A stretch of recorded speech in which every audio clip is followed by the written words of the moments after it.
Hey, you guys, just a quick example. Okay, with another person going to sleep and not waking up with their heart stopping, sometimes we wonder what's causing it. But this is just an example we were talking about yesterday of just one thing that damages the heart is a lot of salt. Okay, they say on average we're supposed to have 2,300 milligrams of salt a day. This is just an example we was talking yesterday, and so I went through an example of stuff that I ate yesterday and how many milligrams it was just for one day. And we wonder why we need to sweat and stay active or doing active things to sweat some of this junk out besides what our body digests.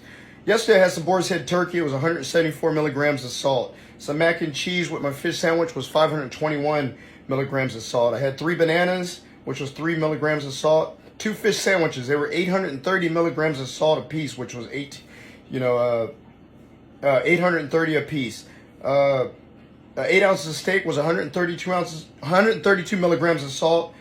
2 Slim Jims, which I snacked on, was 420 milligrams of salt. I had a McMuffin thing at Starbucks with a hot chocolate, which was 890 milligrams of salt. And for a treat, I had some hot chocolate and a brownie, which was 75 milligrams of salt and 350 milligrams of salt. For a total about 4,200 milligrams of salt just yesterday. So just times that times 7 days a week. That's about 29,855 milligrams of salt just that one day if I was to do that 7 days a week.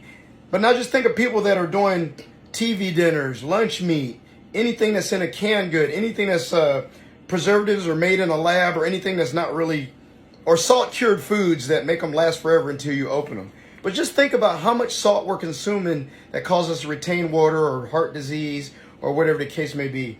But just think about that. We're supposed to average 2,300 milligrams of salt a day. How many milligrams are you taking in on top of what you're doing? But most people don't sweat enough to get this junk out of our systems. But think about it.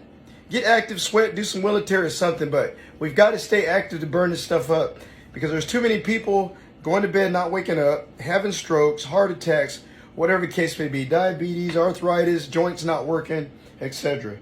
But that was just a small example of me consuming salt in one day, and I'm highly active, but it still scares me sometimes when you feel like you get that tight heart. I'm out. Peace.